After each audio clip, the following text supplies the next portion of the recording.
Halo teman-teman, perkenalkan nama saya Yukunda Tahu, biasa dipanggil Eva, kelas 10L, sekolah di SMK Franciscus Xaverius Ruteng. Jadi, di kesempatan kali ini, saya akan menjelaskan materi pedosfer. Mungkin sebagian teman-teman belum mengetahui apa yang dimaksud dengan pedosfer. Sebenarnya, pedosfer adalah lapisan paling atas di permukaan bumi yang dimana dijadikan tempat proses pembentukan tanah. Tanah ini merupakan suatu wujud yang terbentuk dari hasil pelapukan, bahan anorganik, organik, serta air dan udara yang menempati paling atas dari litosfer. Selain itu teman-teman, ada dua ilmu, yaitu yang pertama ilmu mempelajari tanah yang disebut pedologi, sedangkan ilmu yang mempelajari secara khusus proses pembentukan tanah disebut pedogenesa. Selanjutnya ialah ciri-ciri. Yang pertama, warna tanah. Perbedaan warna tanah karena adanya bahan organis, air, dan tingkat perkembangan tanah tersebut. Ketika teman-teman melihat warna tanah itu berwarna hitam, artinya tanah tersebut memiliki atau banyak mengandung bahan organis. Yang kedua, tekstur tanah. Tekstur tanah tentunya bervariasi. Misalnya, pasir yang teksturnya kasar, lempung teksturnya tidak kasar dan tidak halus, dan debu teksturnya agak sedikit licin. Yang ketiga, struktur tanah. Struktur tanah ialah gelembung tanah yang terbentuk dari butiran tanah karena adanya bahan organis, oksida besi, dan sebagainya yang mengikat pasir, debu, dan tanah liat. Keempat, temperatur tanah. Temperatur tanah ini bergantung pada input panas, panas spesifik, dan output panas. Input panas ini berasal dari sinar matahari dan panas bumi. Mungkin teman-teman bertanya, apa sih pengaruh dari temperatur tanah ini? Pengaruhnya ini itu sangat berpengaruh bagi mikroba tanah. Yang kelima adalah berat jenis tanah. Berat jenis tanah ialah kerapatan tanah per volume. Yang keenam, porositas tanah. Porositas yaitu perbandingan pori-pori udara dalam tanah dengan volume tanah secara keseluruhan. Tanah yang poreus dapat melewati pergerakan air dan udara. Sebaliknya, tanah yang tidak poreus itu tidak dapat melewati atau dapat dikatakan sulit melewati pergerakan air dan udara. Dan yang terakhir adalah aerasi tanah. Aerasi tanah ialah gerakan keluar masuknya udara ke dalam tanah. Sifat-sifat pedosfer dibagi atas berapa bagian? Sifat-sifat pedosfer. Teman-teman, sifat-sifat pedosfer ini dibagi atas 3. Yang pertama ada sifat fisik. Sifat fisik ini dapat kita ketahui dari warna tanah, tekstur tanah, konsistensi tanah, dan kematangan tanah. Yang kedua, sifat kimia. Sifat kimia dapat kita ketahui dari derajat keasaman, C organik, nitrogen total, dan unsur lainnya. Dan yang terakhir ada sifat biologi. Sifat biologi ini dapat kita ketahui dari mikroorganisme tanah, jumlah fungsi tanah, dan sebagainya. Adapun faktor pembentuk tanah. Faktor pembentuk tanah, teman-teman, dibagi atas 5 bagian. Yang pertama, iklim. Iklim sangat berpengaruh dalam proses pembentukan tanah. Secara khusus adalah suhu dan curah hujan. Suhu berpengaruh dalam proses pelapukan batuan induk, sedangkan curah hujan itu sangat berpengaruh dalam proses erosi dan pencucian tanah. Jika pencucian tanah terjadi secara tepat, maka tanah tersebut akan cepat terjadinya keasaman. Yang kedua adalah organisme. Organisme ini juga sangat berpengaruh dalam proses pembentukan tanah. Misalnya, ia membantu dalam proses pelapukan baik pelapukan organik maupun pelapukan kimiawi. Yang ketiga, batuan induk. Batuan induk ini dibagi atas beberapa bagian. Ada batuan vulkanik, batuan beku, batuan sedimen, dan batuan metamorf. Ketika batuan induk ini hancur yang disebabkan karena terjadinya pelapukan, maka akan berubah menjadi tanah. Yang keempat ada topografi atau relief. Keadaan daerah sangat berpengaruh dalam proses pembentukan tanah. antara lain sebagai berikut. Tebal atau tipisnya lapisan tanah ini,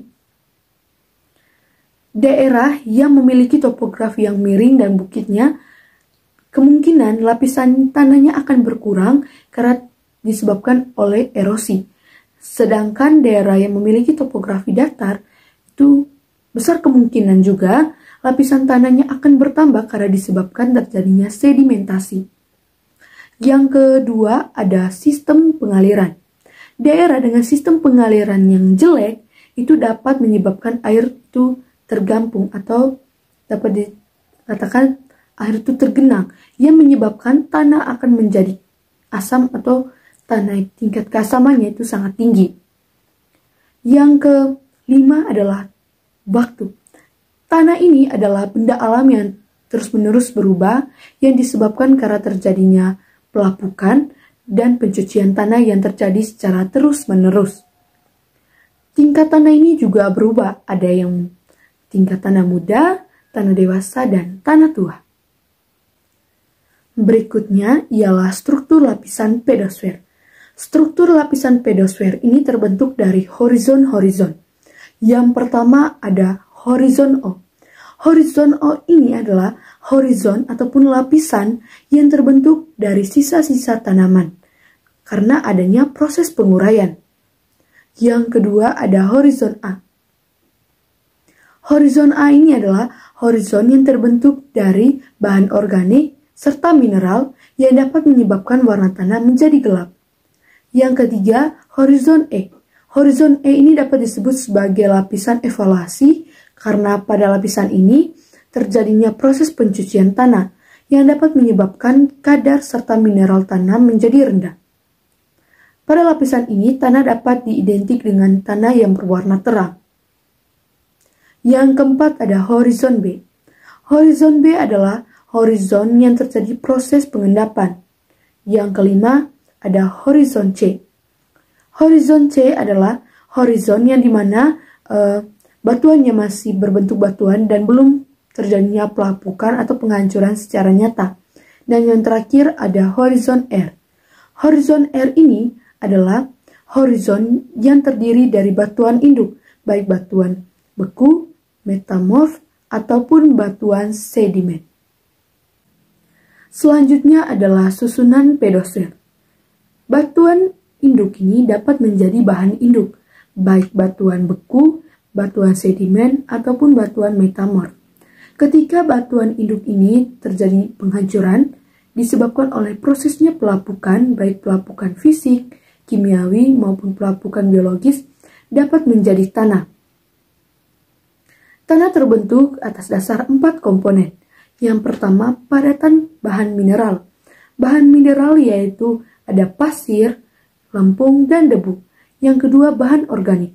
Bahan organik terbentuk dari sisa-sisa makhluk hidup, seperti sisa tanaman. Yang ketiga, ada air. Air dapat terbentuk dari mata air ataupun air hujan yang meresap ke tanah. Dan yang terakhir adalah udara. Selanjutnya, saya akan membahas mengenai jenis tanah dan penyebarannya. Jenis tanah ini sangat banyak, namun saya akan menjelaskan 5 jenis tanah. Yang pertama, tanah aluvial yang terbentuk dari endapan aliran sungai. Penyebarannya dapat kita temukan di daerah Sumatera bagian timur. Kedua, adalah tanah kapur. Tanah kapur ini terbentuk dari pelapukan batuan kapur yang dapat kita ketemukan di pegunungan Sewu. Yang ketiga, tanah vulkanis. Tanah vulkanis terbentuk dari pelapukan batuan vulkanis yang dapat kita temukan di daerah Jawa. Yang keempat, ada tanah pasir. Tanah pasir itu terbentuk dari pelapukan batuan pasir yang dapat kita temukan penyebarannya itu ada di daerah Jawa Timur. Yang kelima adalah tanah humus. Di sini, teman-teman, tanah humus ini terbentuk dari sisa-sisa tanaman yang membusuk. Kita dapat mengetahui tanah humus atau dapat melihat tanah humus di kawasan hutan Indonesia. Dan di pembahasan terakhir ini kita akan membahas mengenai dampak serta manfaat. Dampaknya di sini kurangnya lahan subur. Selain itu, ada pun manfaat yang dimana dapat dijadikan tempat proses pengelolaan, pengembangan infrastruktur, serta proses pembangunan sumber daya manusia. Jadi teman-teman, sekian dari pembahasan saya mengenai materi tentang pedosfer. Semoga materi ini dapat bermanfaat bagi teman-teman yang menonton, dan mohon maaf jika terjadinya kesalahan dalam proses penjelasan. Sekian dan terima kasih. Dadah!